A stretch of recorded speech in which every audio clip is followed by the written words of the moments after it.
Bismillahirrahmanirrahim. I am Dr. Shabir Ahmed Khan, Professor of Community Medicine, FCPS Community Medicine. इस हम course में जो कि बेसिकली डिज़ाइन किया गया है, ये लेक्चर FCPS पार्ट 1 के कैंडिडेट्स के लिए और उनके उस इम्तिहान का वो हिस्सा जिसका ताल्लुक जो है वो बायोस्टैटिस्टिक्स और कम्युनिटी मेडिसिन से है। तो हम कोशिश करेंगे कि इसको हम सरसरी तौर पे जो है, सरसरी तौर से मुराद है कि हम इसके जो है अहम चीज़ें जो है वो डिस्कस करते चले जाएं और जिनमें डिटेल की ज़रूरत होगी वहाँ पे हम इंशाल्लाह डिटेल से जो है वो। तो हमारी पहली स्लाइड है डाटा के हवाले से। डाटा का मतलब डेटा बेसिकली प्लूरल है और इसका सिंगुलर जो है वो डाटम है। और डाटा से मुराद हमारे पास वो आदाद शुमार होते हैं जो हम किसी भी सर्वे के दौरान, किसी रिसर्च के दौरान या अपने मुल्की सतह पे किसी भी हालात में हम इकट्ठे करते हैं। अगर हम इन्हीं आदाद शुमार को कोई फार्मूलेट कर लें किसी ऐसी स्टेटमेंट में जिससे हमें कोई किसी बात का पता लगे तो उसे हम इंफॉर्मेशन कहते हैं। मसलन अगर हम देखें कि 100 अमेरिकन के अगर हम हाइट जो है वो लें और उन 100 अमेरिकन की हाइट अलग अलग हमारे पास आदाद नंबर्स होंगे या जो भी होंगे फिगर्स होंगे तो उससे हमें कुछ अंदाजा नहीं लगेगा। लेकिन अगर हम उन 100 को जमा करके उन जो हमारे पास वो हाइट्स हैं फिर 100 पे तकसीम कर एवरेज अगर हम ले लें हम बता सकते हैं कि एक अमरीकी की औसत जो है वो हाइट वो इतनी होती है। अब ये डाटा हमें ये आदाद शुमार कहाँ से हमें मिलते हैं। इनमें आप ये सुना ही होगा आपने पाकिस्तान में कि हर 10 साल बाद ना जो है वो मर्दमशुमारी जिसे कहते हैं सेंसस इसका एक्चुअल टर्म है और उसमें जो है वो ये मालूमात इकट्ठी की जाती हैं। इसके अलावा ऑफिशियल रिकॉर्ड पब्लिश पेपर्स जो है रिसर्च के वहाँ से भी हमें मालूमात मिलती हैं। नादरा हमारा पाकिस्तान में एक डिपार्टमेंट है। इस तरह म्यूनसिपल कॉरपोरेशन में बर्थ डेथ वगैरह के रिकॉर्ड्स हमें अवेलेबल होते हैं और एयरपोर्ट्स पर इमिग्रेशन के जो है वो मालूमात वो भी रिकॉर्ड एक बनता चला जाता है। सेंसस डेटा में हम चूंकि पूरे मुल्क को कवर करते हैं इसलिए हम वहाँ पे कोई अपना डिटेल क्वेश्चन नहीं करते, बेसिक मालूमात ले लेते हैं। अलबत्ता सर्वे डाटा में हमें डिटेल मालूमात नहीं मिलती हैं और इसमें हम population we always select a portion of the population which is known as a sample. उसमें then we go into detail to get some information. Anomalous data भी इसमें एक आता है जो कि कंपल्सरी बेसिस पे कलेक्ट किया जाता है। अगर हम देखें if we just see the type of the data तो बेसिकली हम टाइप डाटा को दो उसमें तकसीम कर सकते हैं। पहला जो है डाटा की किस्म जो है वो न्यूमेरिकल या इसे हम क्वांटिटेटिव डाटा भी कहते हैं। इसमें हमें मोस्टली जो है वो फिगर मिलती हैं, डिजिट्स मिलते हैं। जैसे अगर हम कहें जी एक खानदान में 5 बच्चे 5 चिल्ड्रन होते हैं या इस क्लास में 100 बच्चे हैं या पुलिस डिपार्टमेंट में इतने कांस्टेबल 1215 इतने इस एरिया में कांस्टेबल हैं। तो जब ये डिस्क्रीट नंबर होता है, डिस्क्रीट नंबर 5, 4, 100, 1000 इस तरह से इसको हम कह देते हैं। होल नंबर में जब हमारे पास आता है तो ये हम इसको ये कहलाता है डिस्क्रीट कहलाता है, ये कहलाता है discrete. It is A numerical discrete data. अगर ये डेसिमल में हो जैसे वजन है, हाइट है, वेट है और जी इसका 42.5 किलोग्राम इसका जो है वो वजन है तो डेसिमल में जब आ जाता है तो फिर ये कहलाता है continuous data. That will be then at that time numerical और quantitative this continuous data. So numerical or quantitative data जो है वो one group is the discrete and that is the continuous. Example I have given you number of children in a family, a discrete one, and this weight, height, it is the continuous, numerical continuous. Other type of this data is the categorical and it is also known as quality. Here we select the person on the basis of the quality or the character. जैसे हम कहें कि mail group, female group, इस तरह से American, काले, गोरे, ठीक है जी। तो किसी क्वालिटी की बुनियाद पे हेल्दी पर्सन और डिजीज पर्सन, डिजीज में वॉमिटिंग वाले, डायरिया वाले, तो किसी क्वालिटी के बेस पे जो हम कहेंगे वो जो है क्वालिटेटिव या कैटेगोरिकल डाटा कहलाता है। अब इसमें जो हमने डाटा कलेक्ट किया इसमें भी ऑर्डर नहीं है कि हमें तरतीबी लाजमी रखनी पड़ेगी, तो वो तो कहलाता है विदाउट ऑर्डर नॉमिनल कहलाता है। अगर ऑर्डर हो जैसे हम क्लास में जब अनाउंस करते हैं रिजल्ट फर्स्ट, सेकंड, थर्ड, इसी तरह से अगर हम कोई सोशल क्लासिफिकेशन कर रहे हो तो जैसे अपना जो है upper class, middle class, lower class, तो ये वो जिसमें जो है अपना ग्रुपिंग हमें नहीं करनी, सॉरी ऑर्डर नहीं रखना पड़ता। विदाउट ऑर्डर वो तो हो जाएगा नॉमिनल, और अगर ऑर्डर होगा जैसे मैंने बताया upper class, middle class, lower class, तो ये हो जाएगा ऑर्डिनल। और अगर इसमें जो है ऑर्डर्स जो है वो मीनिंगफुल है, ऑर्डर्स अगर मीनिंगफुल हैं तो उस सूरत में जो है इसको हम इंटरवल डाटा कह देते हैं। और नॉमिनल डाटा के और भी एग्जांपल हैं, यहाँ पे आप देख लें, ब्लैक, वाइट, रूरल, अर्बन है जी। और एक दफा ये क्वेश्चन भी जो है ना एमसीक्यू में बाज़ औक़ात हो जाता है कि अगर आपसे कहा जाए कि पर्सन विद द डायरिया, ये हमने कलेक्ट किया number 20, 20 people with the diarrhoea, तो ये जो है वो ये होगा कैटेगोरिकल या जो है वो क्वालिटेटिव डाटा कहलाएगा, क्योंकि हमने उसको जो है ग्रुपिंग की उसकी की on the basis of the category के these the people with the diarrhoea. इसी तरह ऑर्डिनल जो डाटा है उसमें हम वही मिसालें अपर मिडिल क्लास है और इस तरह से जो है वो बाकी क्लास है। तो या इनकम में अगर हम कहें जी 5,000 वाले, 10,000 वाले, 15,000 वाले। अब है कि आपने डाटा कलेक्ट कर लिया, अब आप इसे प्रेजेंट करना चाहते हैं, तो प्रेजेंटेशन आमतौर पे जो है वो दो तरह से की जाती है। We make tables and other is we make charts.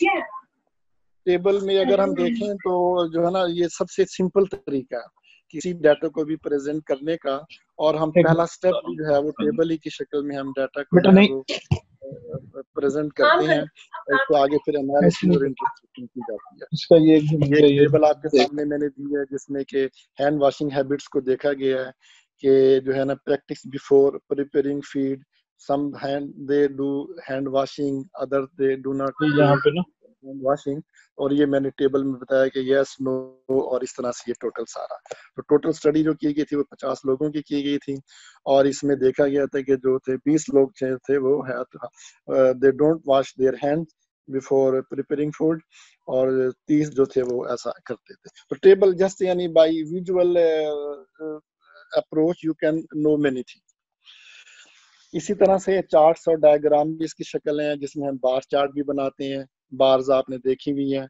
और ये इसी तरह से हम पाई चार्ट बनाते हैं, पाई चार्ट भी आपने देखा हुआ ही है। इसमें जो बहुत अहम बात है वो ये आमतौर पे 5 to 6 सेगमेंट्स पाई चार्ट में मुनासिब है। अब चार्ट कैसे बनाया जाता है, डाटा से आप चार्ट की को फार्मूलेट करने में क्या प्रोसीजर होता है, आपके पास जितना डाटा है हर ग्रुप का उसे आप पहले परसेंटेज में चेंज करते हैं, क्योंकि 100% बराबर होगा 360 डिग्री के, तो 1 डिग्री जो है वो बराबर है 3.6% के। अगर अब डाटा जो है वो 10% है, उसके लिए आपको 36 डिग्री जो है वो उस एंगल पे आपको वो उसका सेगमेंट जो है वो आप लेंगे पाई चार्ट के। तो ये बड़ी यानी इंपॉर्टेंट बात है कि परसेंटेज को 3.6 से अगर हम जरब देंगे तो हमें वो सेगमेंट का एंगल जो है वो मिल जाता है। ये पाई चार्ट की शक्ल आपके सामने है कि जो है ना 29% के लिए देख रहे हैं आप सेगमेंट इतना आता है, और इस तरह 21 के लिए आप ये ब्लू देख रहे हैं। इस तरह ल्यूकीमिया के लिए भी तकरीबन ये दोनों अदर्स में ल्यूकीमिया बराबर है। सॉफ्ट टिश्यूज के जो है वो आप देख रहे हैं 8% है, तो उसका सेगमेंट जो है वो कम है। तो इसमें आप देख रहे हैं 2, 2, 4, 5 जो है वो इसके अंदर सेगमेंट है। हिस्टोग्राम भी एक शक्ल है जिसमें के डाटा को जो है वो एक्सप्रेस किया जाता है, और ये कंटिन्यूअस डाटा जो है वो उसके लिए ये इस्तेमाल होता है। ये अपना ग्राफ जो है, ये चार्ट जो है, और इसमें जो है क्लास इंटरवल जो है एक्स एक्सिस में लिए जाते हैं, और पेशेंट्स या कोई भी फ्रीक्वेंसी हो, नंबर ऑफ पेशेंट या कोई और फ्रीक्वेंसी, उसको वाई एक्सिस में जो है वो रखा जाता है। हिस्टोग्राम इसलिए से कहते हैं कि हिस्टोलॉजी से ये निकला है, जिसमें सेल बिल्कुल एक दूसरे से जुड़े होते हैं। इस तरह इसमें भी होती बार्स हैं लेकिन वो बिल्कुल एक दूसरे से एडजेंट। हम जो है ये भी प्रेजेंटेशन ही हैरान कुन बात है, ये भी प्रेजेंटेशन कहलाती है। पहली थी अपना ग्राफिकल प्रेजेंटेशन, ये वाली जो है ये कहलाती है न्यूमेरिकल प्रेजेंटेशन, यानी आप किसी, या इसको हम समराइजेशन ऑफ डाटा भी कहते हैं कि डाटा आपके पास है हजारों, 2000, 3000 डिफरेंट यानी सब्जेक्ट्स की डिफरेंट आपके पास ऑब्जर्वेशंस हैं। अब आप कोई ऐसी फिगर आपके पास हो जो आप वो एक फिगर बोलें और आप पूरे डाटा को जो है उसको आप ट्रांसलेट कर दें, पता लग जाए कि यार ये ऐसी बात है। फर्ज किया 3000 जो है वो पाकिस्तानियों के आपके पास जो है वो वेट है, तो आप अब हर एक अलग अलग तो बताने से, आप सबकी अगर एवरेज निकाल दें आप, तो आप बता दीजिए पाकिस्तान की औसतन जो है लोगों का इस उम्र में 40 साल में या 50 साल में औसतन वजन इतना होता है। तो आपने समराइज कर दिया, तो ये कहलाता है, ये कहलाती चीजें मेजरमेंट ऑफ सेंट्रल टेंडेंसी, कि आप एक सेंट्रल फिगर जो है वो बता देते हैं। दूसरी जो है वो मेजरमेंट है मेजरमेंट ऑफ डिस्पर्शन। आपने ये तो बता दिया कि भाई औसतन इतना वजन है, लेकिन उसमें वैरायटी कितनी है, कि लोग ज्यादा मोटे हैं या ज्यादा पतले हैं या दरमियाना सा वजन है। इस चीज को शो करने के लिए मेजर ऑफ डिस्पर्शन जो है वो की जाती है। मेजर ऑफ सेंट्रल टेंडेंसी में औसत आप निकालते ही हैं, मतलब सारी एडअप कर लेते हैं और फिर जो नंबर होता है उससे आप तकसीम कर लेते हैं, ठीक है जी। इसी तरह से जो है वो अरिथमेटिक मीन, दूसरा इसका बनता है मीडियन और मोड। दो नंबर पे मीडियन आता है और तीसरे नंबर पे मोड। अरिथमेटिक मीन औसत आप निकालते हैं, मीडियन और मोड। मीडियन असल में आपके पास जो डाटा है उसका जो सेंट्रल फिगर है, फर्ज के आगे 5 ऑब्जर्वेशन है जैसे आप इस स्लाइड में देख ही रहे हैं। 5 एक बल्कि 1 2 3 4 5 6 7 8 9 9 आपके पास फिगर्स हैं, ऑब्जर्वेशंस हैं। अब 9 में जो सेंट्रल फिगर है पांचवी, वो आप जो है अब अपने जो है वो अपना उसको हम मीडियन कहेंगे। अरिथमेटिक मीन के लिए तो आप इन सबको जमा करके 9 पे 10 पे तकसीम कर लेंगे जितनी ये ऑब्जर्वेशन हैं, तो वो आप कॉस्ट निकल आया। लेकिन मीडियन जो है वो मीडियन वो जो सेंट्रल फिगर, लेकिन मीडियन से पहले हम जरा इस पर देख लेते हैं एडवांटेज क्या है मीन के। अरिथमेटिक मीन हम बड़ा आसानी से समझ में आता है, लेकिन इसमें सबसे बड़ा डिसएडवांटेज ये कि अगर पूरे डाटे में जो हमारे पास ऑब्जर्वेशन है उसमें अगर एक भी फिगर जो है वो आउटलायर है यानी अब नॉर्मल है, तो पूरा मीन जो है वो खराब हो जाएगा। जैसे फॉर एग्जाम्पल 5 आदमी है, 4 की तनख्वाह जो है वो 4-4 हजार, एक आदमी की तनख्वाह जो है वो 50,000 है, तो जो औस निकलेगी वो कोई मीनिंगफुल नहीं होगी।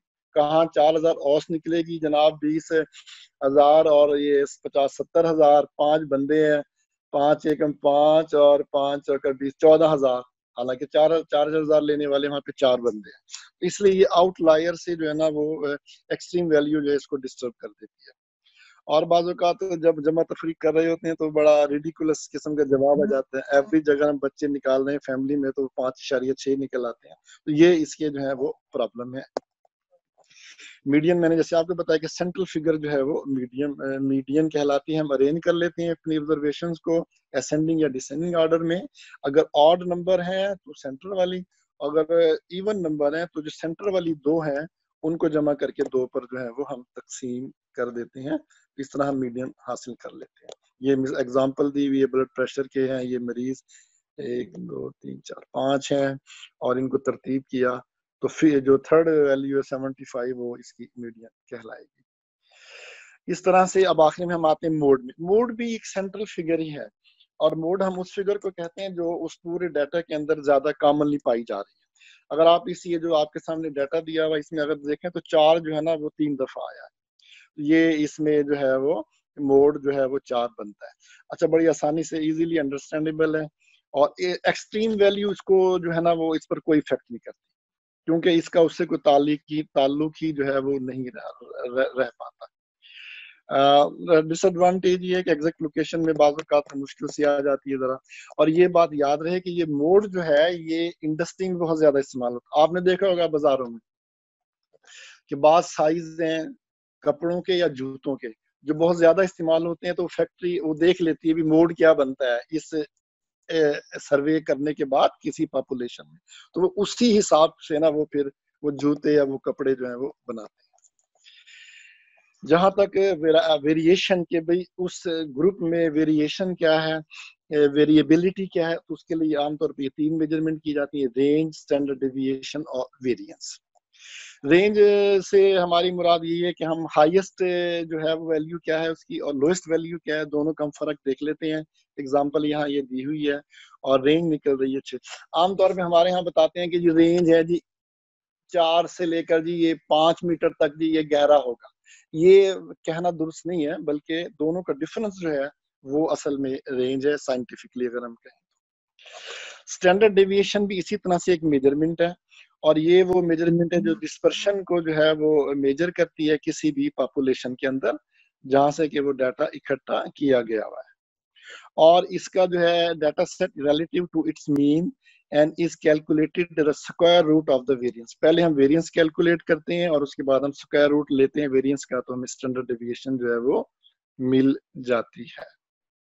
अब इसमें 1 standard deviation, 2 standard deviation, 3 standard deviation. 2 standard deviation में हम लेते हैं 95 प्लस जो है उसका 2 स्टैंडर्ड डेविएशन, यानी हम ले लेते हैं, ये हमारा होता है कि हम कहते हैं कि 95% पॉपुलेशन जो है वो 2 स्टैंडर्ड डेविएशन में आ जाती है। और आमतौर पर ये रेंज जो है वो नॉर्मल रेंज ही कहलाती है। तो इस तरह से एक जो याद रखने वाली बात है वो ये है कि अगर किसी भी ग्रुप की डाटा की स्टैंडर्ड डेविएशन छोटी है, 5, 4, 3, तो वो शो करती है कि उसमें वेरिएबिलिटी कम है। और उसके अगेंस्ट अगर स्टैंडर्ड डेविएशन है 15, 20 ज्यादा है, हाई स्टैंडर्ड डेविएशन, उसका मतलब उसमें वेरिएबिलिटी बहुत ज्यादा है। जैसे अगर 5 बंदे हैं जिनके वजन 60, 70, 80, 90, 100 ये हैं, अगर आप इनको जमा करें तो आपको जो मीन मिलेगा वो मीन उतना ही होगा जितना आप अगर देखें 60 किलो और 2 उसमें 80 किलो वाले और 2 90 किलो वाले, दोनों का मीन एक होगा।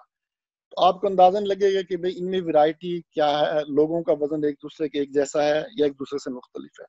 पहले ग्रुप में वजनों में फर्क है, हर एक बंदे का वजन मुख्तलिफ है, दूसरे में जो है वो इतना ज्यादा वैरायटी नहीं है। इस चीज का हमें पता लगेगा स्टैंडर्ड डेविएशन से। पहले ग्रुप की स्टैंडर्ड डेविएशन ज्यादा फिगर वाली होगी और दूसरे ग्रुप की जो है वो कम फिगर वाली। वेरिएंस की हम तारीफ यही करते हैं कि ये मेजरमेंट है जो कि स्प्रेड को जो है ना, इसमें किसी भी डाटा सेट में क्या वैरायटी है, कितना स्प्रेड है, उसको ये कैलकुलेट करता है।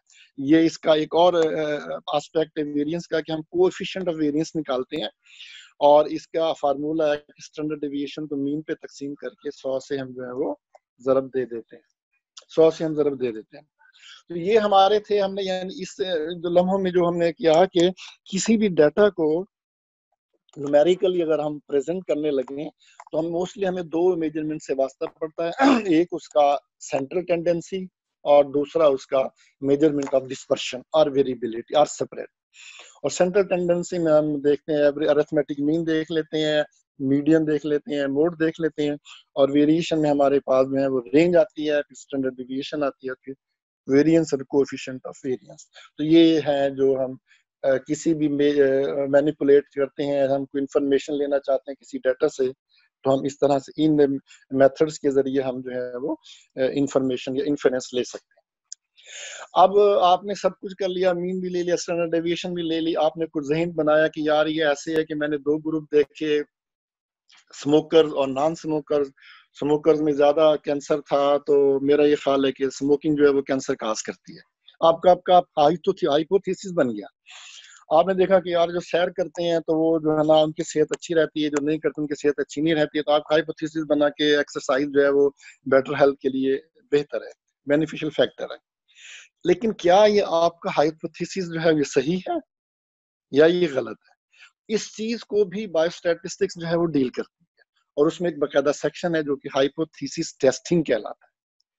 It is an act in statistics whereby an analyst tests an assumption regarding a population parameter. The methodology employed by the analyst depends on the nature of the data used and the reason for the analysis. Hypothesis testing is used to assess the plausibility of a hypothesis by using sample data. हम फिर sampling करते हैं और फिर हम देखते हैं कि यार ये लॉजिकल है हमारा हाइपोथेसिस या नहीं, और उसके लिए हमारे पास बकायदा स्टैटिस्टिकल मेथड्स हैं।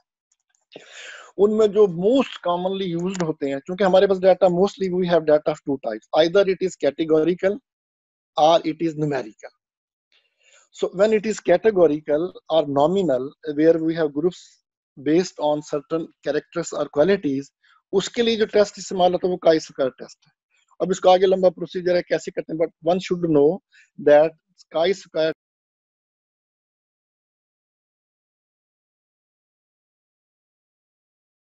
जी, हम बात कर रहे थे कि जब हम हमारी कुछ ऑब्जर्वेशन आ जाती हैं, हमने सेंट्रल टेंडेंसी भी देख ली और हमने डिस्पर्शन भी देख ली। अब हम कुछ अपना हाइपोथेसिस बनाते हैं। जैसे हमने कंपेयर किया स्मोकर्स और नॉन स्मोकर्स को, और हमने देखा स्मोकर्स में जो है वो बहुत ज्यादा लंग कैंसर है। हमारा जहन में एक आइडिया आया कि be smoking may be the cause of lung cancer. Now this is hypothesis. Statistics हमारा हेल्प करता है इस बारे में भी कि हमारे हाइपोथेसिस गलत है या सही है। उसके लिए हाइपोथेसिस टेस्टिंग जो है वो की जाती है। टेस्ट ऑफ हाइपोथेसिस से जो है वो स्टैटिस्टिक्स में कॉन्सेप्ट जो है वो हमें मिलता है। हम जानते हैं कि डाटा हमारा दो ही तरह का हो सकता है, या तो वो न्यूमेरिकल होगा या वो कैटेगोरिकल होगा। तो जो अपना कैटेगोरिकल डेटा है, कैटेगोरिकल डेटा जो है जिसमें हम ग्रुप्स क्वालिटी और कैरेक्टर की बेस पे लेते हैं, जैसे फीमेल, मेल, ब्लैक, वाइट, इस तरह से। तो इसके लिए जो टेस्ट इस्तेमाल होता है वो कहलाता है काई स्क्वायर टेस्ट। बस ये आप जहन में रखें कि नॉमिनल डेटा के लिए या कैटेगोरिकल डाटा के लिए टेस्ट ऑफ हाइपोथेसिस टेस्टिंग जो है वो काई स्क्वायर टेस्ट है। और उसके अगेंस्ट जो डेसिमल में डाटा हमारे पास होगा, जिसे हम कंटिन्यूस डाटा भी कहते हैं, उसके लिए टी टेस्ट इस्तेमाल होता है। तो ये दो चीजें जो है याद रखें। अब इसमें हाइपोथेसिस टेस्टिंग के अब ये सीक्वेंस में सारा चल रहा है। हाइपोथेसिस टेस्टिंग एक एंड स्टेज आती है जहाँ पे हमें पी वैल्यू मिलती है, और ये पी जो है पी फॉर प्रोबेबिलिटी है। और जो है अमूमन ये डेसिमल फ्रैक्शन में होती है। 0.01, 0.02, 0.05, इस तरह से ये जो है इसके मुख्तलिफ हमारे 0.09 कब कम इसमें अगर होल फिगर में भी आ सकती है। लेकिन लेकिन याद रखने वाली बात यह है कि जो 0.05 तक है हम उसको लेते हैं सिग्निफिकेंट। सिग्निफिकेंट का हमारा मतलब ये है कि ये जो हमें डिफरेंस नजर आया स्मोकर्स में और नॉन स्मोकर्स में, स्मोकर्स में ज्यादा के लंग कैंसर थे, ये जो डिफरेंस है ये वाकईतन किसी वजह से है। ये ऐसे डिफरेंस नहीं आ रहा। अगर हमारी की वैल्यू है 0.05 या 0.05 से कम है, 0.04, 0.03, 0.02 और 0.01, ये बस याद रखने वाली बात है। 0.05 अगर हमारे पास है तो ये हमारे लिए सिग्निफिकेंट है। इसका मतलब है सिग्निफिकेंट मीन्स कि the difference which we are now seeing it is a real difference, it is not per chance. तो अब इसमें ये मैंने बताई थी जो बात की, इसकी वैल्यू 0.0 जो है वो मतलब 0.05 जो है वो एक्सेप्टेबल है, स्टैटिस्टिकली सिग्निफिकेंट जो हम इसको कहते हैं। अच्छा जी, अब हम आते हैं कि ये टॉपिक जो है इससे पहले ही होना चाहिए था कि हमने डाटा कलेक्ट कैसे किया। हमने डाटा की टाइप भी पढ़ ली, डाटा के हमने मैनिपुलेशन भी देख ली कि हम कैसे मैनिपुलेट करते हैं, या हम उसे कैसे उस पर मेजरमेंट्स जो है उसके हम करते हैं। हमने टाइप भी देखी। अब ये था कि हम डाटा कलेक्ट कैसे करते हैं। इसके लिए भी मेथड है जो कि मेडिकल रिसर्च मेथडोलॉजी कहलाती है, और ये स्टडी डिजाइन कहलाती है। तो अगर हम देखें तो स्टडी डिजाइन जो है वो हमें दो तरह की मिलती है। एक जो है वो ऑब्जर्वेशनल स्टडी डिजाइन कहलाते हैं, और दूसरा ग्रुप जो है वो एक्सपेरिमेंटल स्टडी डिजाइन कहलाता है। ऑब्जर्वेशनल में जो बस ध्यान में रखने वाली बात है कि रिसर्चर जो है वो सिर्फ ऑब्जर्व करता है मुख्तलिफ ग्रुप्स को, और इंटरवीन नहीं करता। He has no authority to intervene in the research. जबकि जो दूसरे ग्रुप है जो कि एक्सपेरिमेंटल या इंटरवेंशन कहलाता है, उसमें रिसर्चर जो है वो इंटरवीन करता है। अपनी मर्जी से एक ग्रुप को दवाई देता है, एक को नहीं देता, अपनी मर्जी से एक को वैक्सीन लगाता है, नहीं लगाता। तो ये जो है वो इंटरवेंशनल या एक्सपेरिमेंटल ट्रायल्स कहलाते हैं। और मोस्टली क्लिनिकल ट्रायल्स जो होते हैं वो एक्सपेरिमेंटल और इंटरवेंशनल ही होते हैं। ऑब्जर्वेशनल स्टडीज जो है ये तीन तरह की हैं। क्रॉस सेक्शनल सर्वे, जिसे आम जबान में सर्वे भी कहते हैं, एक केस कंट्रोल स्टडी और दूसरी कोहॉर्ट स्टडी। सबसे कॉमन जो है वो किया जाता है ऑब्जर्वेशनल जो है वो सर्वेज किए जाते हैं। लेकिन इसमें प्रॉब्लम ये आती है कि जो हम काज और इफेक्ट, काज मीन एग्जांपल फिर आप यही रखें, लंग कैंसर और स्मोकिंग। काज स्मोकिंग, इफेक्ट इसका लंग कैंसर है। काज एंड इफेक्ट। अब इसमें ये होता है कि सर्वे में हम दोनों चीजों का जो डाटा कलेक्ट कर रहे थे वो सेम टाइम में कर रहे होते हैं। यानी हमने पूछा बंदे को लंग कैंसर कहाँ, आप सिगरेट पीते थे कि जी हाँ जी मैं तो पीता था। अच्छा, अब हुआ क्या, हमें ये नहीं पता लग रहा कि कैंसर पहले हुआ या सिगरेट पहले इसने पीना शुरू की कैंसर से, ये इसमें एक ड्रॉबैक है। लेकिन बहरहाल कुछ ना कुछ इंफॉर्मेशन जो है हमें इस स्टडी डिजाइन से मिल जाती है, और इसके बाद फिर हम अगला स्टेप जो है फिर करते हैं, जो कि कोहॉर्ट स्टडी और केस कंट्रोल स्टडी, और इनको एनालाइजिंग स्टडीज भी कहते हैं, स्टडी डिजाइन भी कहते हैं। ठीक है जी। अब ये है दो तरह की, केस कंट्रोल स्टडी और कोहॉर्ट स्टडी। बुनियादी फर्क आप जरा देख लें। केस कंट्रोल स्टडी जो है वो हम पहले केसेस ढूंढते हैं, बीमार लोग ढूंढते हैं, और जितने हमारे पास बीमार हैं, फर्ज के 10 हैं बीमार, किसी कैंसर के मरीज हैं, 10 मरीज हैं कैंसर के, ब्लैडर यूरिनरी ब्लैडर कैंसर के 10 मरीज हैं।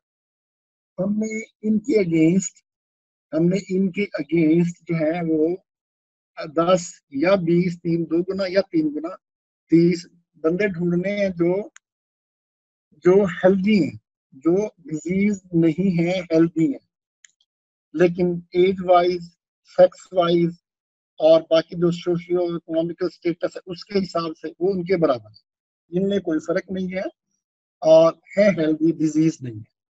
केस कंट्रोल, केस हमारा वो डिजीज पर्सन, कंट्रोल हमारा ये वाला ग्रुप जो हमने इनके अगेंस्ट किया। फिर हम उनका डाटा कलेक्ट करते हैं, और डाटा कलेक्ट जब इन्होंने किया, यूरिनरी ब्लैडर जो है वो कैंसर वाले पेशेंट्स का और कंट्रोल का, तो पता लगा कि जो रबर इंडस्ट्री, इन्होंने जो यूरिनरी ब्लैडर कैंसर के लोग थे, इन्होंने रबर इंडस्ट्री में काम किया, और कंट्रोल में ये फैक्टर नहीं था। तो हमें अंदाजा लगा यार रबर इंडस्ट्री जो है may be cause of this urinary bladder cancer. इस तरह से केस कंट्रोल स्टडी का कंसेप्ट है। तो हार्ट में हम क्या करते हैं कि हम काज टू इफेक्ट जाते हैं, काज टू इफेक्ट, कि ये चीज यार हो सकती है जो बीमारी पैदा कर सकती है। ये हम ऐसे कर सकते हैं कि हमारे नॉलेज में आया कि जनाब ये 10 बंदे फला इंडस्ट्री में काम करते हैं, स्टोन इंडस्ट्री कोई है उसमें काम कर रहे हैं, 100 बंदे काम कर रहे हैं। अब हम उनको ऑब्जर्व करेंगे, हम उनको, ये हमारा group now it is known as cohort. Cohort means having similar qualities, ये हमारा कोहॉर्ट है। हम इसको ऑब्जर्व करेंगे, हम हिस्ट्री लेते चले जाएंगे, इनका डाटा कलेक्ट करते चले जाएंगे। अगर एंड में जाके हमें मिलता है कि भाई इनमें से 100 में से 10 को जो है कैंसर को हो गया है लंग्स का, और इसमें भी प्रॉब्लम, हेल्थ प्रॉब्लम कोई आ गई है, तो दैट मीन्स हम कहते हैं this may be the cause. तो ये कहलाती है कोहार्ट से। तो बड़ा सिंपल सा है, कोर्स कंट्रोल स्टडी वो जो है it proceeds from effect to cause, के अपना बीमारी जो है वहां से, effect that is the disease, वहां से हम काज ढूंढने निकलते हैं, और यहाँ हम जो है वो काज से इफेक्ट की तरफ जो है जाते हैं। उसमें हमें केस कंट्रोल में ये मिलता है कि जो सस्पेक्टेड काज जो है वो ज्यादा मिलती है हमें केसेस के अंदर एज कम्पेयर टू इफेक्टिव। तो ये आप जो है वो इसमें देख सकते हैं। ठीक है जी। तो बस बेसिक आप रखिए ध्यान में, केस कंट्रोल में हम पहले डिजीज लोग हमारे स्टडी हो के सब्जेक्ट होते हैं, और उनके, और ये रेयर डिजीजेज में बहुत ही यानी फायदेमंद है, जबकि कोई कोहार्ट जो है वो रेयर डिजीजेज में फायदेमंद नहीं है। और कोहार्ट जो है वो एक्सपेंसिव भी है as control, as compare to the case control. अलबत्ता इसमें ये होता है कि जो कोहार्ट में हमें बहुत ज्यादा इंफॉर्मेशन और भी मिल जाती है, कोई नई चीज भी हमारे सामने आ जाती है। अच्छा, अब इसमें हम देखते हैं, जब हम कोहार्ट स्टडीज कर रहे होते हैं या सेक्शन, अगर हमने क्रॉस सेक्शन सर्वे किए, तो हमें दो चीजों से वास्ता पड़ता है, इंसिडेंट एक तरह का। इंसिडेंट्स का मतलब है नई केस, बस ये ध्यान में आप रखें। New cases in specific population during a given period time, जबकि प्रेवलेंस के अंदर जो है वो बोथ जो है new and old, both new and old, ये सारे इसके अंदर शामिल होते हैं। ये है बेसिक कंसेप्ट इंसिडेंस का, प्रेवलेंस। रिलेटिव रिस्क ये भी एक मेजरमेंट है, और ये हमें बताती है कि जो है रिलेटिवली कोई चीज जो है वो, it is defined as the ratio between the incidence of disease among exposed person and incidence among non exposed. ये जो है अपना इसका फार्मूला रिलेटिव रिस्क। और इसमें एक और बात है कि जो कोहॉर्ट स्टडी है उसमें तो हम रिलेटिव रिस्क अपना कैलकुलेट कर लेते हैं, क्योंकि वहां पे हम इंसिडेंस का पता लग जाता है। लेकिन हम केस कंट्रोल में क्योंकि हम इंसिडेंस नहीं कैलकुलेट कर पाते, वहां पे हमारे लिए आर रिलेटिव रिस्क जो है वो हम नहीं कर सकते। तो इस तरह से ये दो फर्क और भी है दोनों। अच्छा, केस कंट्रोल में हम ऑड्स रेशियो जो है वो कैलकुलेट करते हैं। ऑड्स रेशियो हम जो है वो कैलकुलेट करते हैं। अच्छा, ये अपना टेबल है 2x2 की। इसमें हमारे जो है लेफ्ट साइड पे एक्सपोज और अनएक्सपोज ग्रुप है, और दूसरे टेबल के अंदर बाकी ए बी सी डी खानों में डिजीज के लोग हैं। ए के अंदर वो लोग हैं जो एक्सपोज भी हैं और उनके अंदर डिजीज भी है, और बी में वो लोग हैं जिनमें डिजीज नहीं है, वो एक्सपोज हुए थे, सारों को नहीं होती आमतौर पे। और सी में है वो जो अनएक्सपोज है लेकिन उनमें डिजीज मिली, ये बहुत थोड़े से लोग होंगे अगर काजिंग फैक्टर पे हमारे सामने है। और डी में वो है जो ना तो डिजीज थी ना ही वो एक्सपोज हुए थे। इस तरह से हमें ऑड्स रेशियो मिल जाती है। अब ये इसमें फिगर दी भी थी, ये ऑड्स रेशियो निकली थी 8.1। 8 पॉइंट का मतलब 1 का, ऑड्स रेशियो का मतलब कि ये 8.1 टाइम्स जो है ज्यादा ससेप्टेबल है या प्रीडिस्पोज है इस कैंसर पॉजिटिव फैक्टर। अगर 1 आए तो नो रिलेशन, नो, अगर आर बी या ऑड्स रेशियो 1 आए तो नो रिलेशन, और अगर 1 से ऊपर आए that mean positive factor has its nuisance value and it can cause the problem. ये आप याद रखिए कि 1 मींस नो एसोसिएशन, और 1 से ज्यादा जो है वो उतने ही टाइम्स जो है वो more prone to get that disease, that group.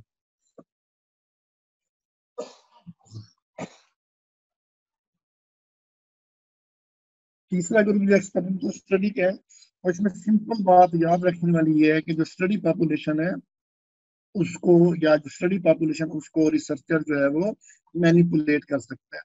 किसी को मेडिसिन दी है, किसी को वैक्सीन दी है, किसी को नहीं दी है, ही कैन इंटरवीन। तो this is called, they are, मतलब रिसर्चर इज डूइंग एक्सपेरिमेंट। इसमें जो बात है वो बड़ी अहम बात ये है, अगर इसमें ब्लाइंडिंग की जाए तो ये बहुत स्ट्रॉन्ग स्टडी बन जाती है। और रेंडमाइजेशन इसका एक खास यानी बुनियादी रिक्वायरमेंट है, रेंडमाइजेशन। जो स्टडी पॉपुलेशन ली जाती है वो रेंडमाइजेशन, रैंडमली ली जाती है, बाय चॉइस नहीं ली जाती। एक रेंडमाइजेशन इसका बेसिक प्रिंसिपल है, दूसरा ब्लाइंडिंग। इसमें सिंगल ब्लाइंडिंग है कि patient is not, study subject is not knowing weather he is taking drug और प्लास्टिक, यानी उसे खुद नहीं पता मरीज को कि उसे दवाई दी जा रही है कोई और चीज दी जा रही है जो दवाई नहीं है। इसमें डबल ब्लाइंडिंग भी होती है कि डॉक्टर भी नहीं जानता कि जो वो दे रहा है दवाई, जो चीज वो दे रहा है टेबलेट्स, वो दवाई है या वो प्लास्टिक है। और ट्रिपल ब्लाइंडिंग ये रिसर्च डिपार्टमेंट दे रहा है उनको कि भाई ये एक्सपेरिमेंट करना है, ठीक है जी, लेकिन जो है वो डॉक्टर भी नहीं जानता और मरीज भी नहीं जानता। ट्रिपल ब्लाइंडिंग ये कि ना मरीज ना डॉक्टर और ना ही जो एनालाइज कर रहा है रिजल्ट, तो उससे पता है कि ये फला दवाई है। ये कंसेप्ट जरा क्लियर होना चाहिए ब्लाइंडिंग और रेंडमाइजेशन। इसमें एक और कंसेप्ट है स्क्रीनिंग टेस्ट का। तो स्क्रीनिंग टेस्ट में अमूमन स्क्रीनिंग की जाती है कि अर्ली स्टेजेस में बीमारी का जो पता लग जाए ताकि उनकी बेहतर मैनेजमेंट हो सके। इसके ना स्क्रीनिंग टेस्ट की कुछ टर्म्स हैं जो याद होनी चाहिए। सेंसिटिविटी पहली टर्म है, इसका मतलब है the ability of a test to identify correctly all those who have the disease which is true positive. ये है इस सेंसिटिविटी का मतलब, कि टेस्ट जो है वो डायग्नोज कर लेता है करेक्टली, तो ये this is the sensitivity. Specificity है कि करेक्टली टेस्ट डायग्नोज कर ले जिनको डिजीज नहीं है, the ability of a test to identify correctly all those who do not have the disease. अब इसकी प्रिडिक्टिव एक्यूरेसीज है, पॉजिटिव प्रिडिक्टिव वैल्यू है पीपीएवी, और नेगेटिव प्रिडिक्टिव वैल्यू है, ये डिटेल इसमें जरा आप लोग देख सकते हो, ठीक है जी। तो ये दोनों चीजें, और इनका नेगेटिव प्रिडिक्टिव वैल्यू एनपीवी का मतलब it is the probability that individuals who test negative for a disease are really disease free.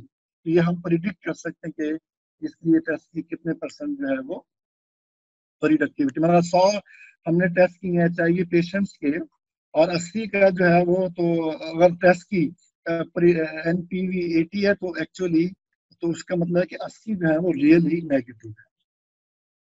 Evaluation हम स्क्रीनिंग टेस्ट की करते हैं सेंसिटिविटी स्पेसिफिसिटी की बेस पे, ये इनके फार्मूले हैं, ए डिवाइडेड बाय ए प्लस सी, और ए और सी के बारे में ये आगे टेबल में आप देख, ए मींस है ट्रू पॉजिटिव, बी मींस है फॉल्स पॉजिटिव, सी मींस फॉल्स नेगेटिव, और डी मींस ट्रू नेगेटिव। फार्मूले पीछे दिए हुए और ये टेबल आगे। तो ये positive productive value and negative productive value आप कैलकुलेट कर सकते हैं बकायदा कि परसेंटेज में किस तरह की कितनी जो है वो वैल्यूज है। आगे ये मेजर दिए हैं और उनके वही फार्मूले सेम सेम, ठीक है जी, वो आप देख लीजिएगा। अब है कि question multiple best choice question जो आपको वास्ता पड़ सकता है, हम वो एक नजर देख लेते हैं। स्क्रीनिंग टेस्ट का जो है क्यों किया जाता है, तो इसका आंसर ये कि to detect disease at its early stage. ये जरा ध्यान से देख लीजिएगा। पी वैल्यू जो है वो अपना प्रोबेबिलिटी को पी शो करता है और उसका मैंने बता दिया 0.05 और उससे नीचे नीचे जो है वो सारी एक्सेप्टेबल है।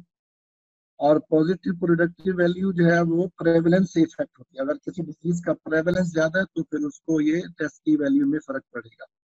इसी तरह से अगर हम जो है वो करेक्टली डायग्नोज कर लें तो वो कैरेक्टर क्वालिटी सेंसिटिविटी कहलाती है। कॉन्फिडेंस इंटरवल जो होता है बीच पॉपुलेशन हम लेते हैं, उनका मीन निकालते हैं, स्टैंडर्ड डेविएशन निकालते हैं, स्टैंडर्ड एरर निकालते हैं। तो इस तरह से ये फार्मूले हैं, इन दोनों का अगर हम जमा करें तो हमें कॉन्फिडेंस इंटरवल मिलता है। असल में confidence interval around the mean होता है। कॉन्फिडेंस इंटरवल एक ना रेंज होती है, मीन उसमें सेंटर में होता है और हम बता सकते हैं कि इस पॉपुलेशन में इतने से लेके इतने तक हाइट अगर है, मीन हाइट जो है वो अपना है कोई 3 फुट के करीब कहते हैं, अपना 5 फुट कह लें अगर आप, हम रेंज में बता सकते हैं कि इस पॉपुलेशन में जो है तकरीबन 4.5 से 5.5 तक, ये कॉन्फिडेंस इंटरवल कहलाता है, जो कि mean plus standard error of mean का मिलाने से हमें मिलता है। पॉजिटिव प्रेडिक्टिव जो है वो प्रेवलेंस से जो है वो इफेक्ट होती है। इसी तरह से अगर हम जो है क्या जिसे हम ऑब्जर्व डिफरेंस ऑब्जर्व करने के लिए हम जो टेस्ट लेते हैं तो उसमें इसमें तो वो वेरिएंस हम उसको कह देते हैं।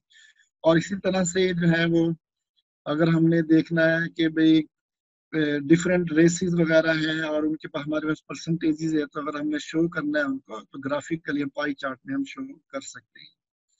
इसी तरह से जो है वो किसी अगर हम सैंपलिंग कर रहे हैं और every person has equal chance to be selected, तो ये रैंडम सैंपलिंग कहलाती है।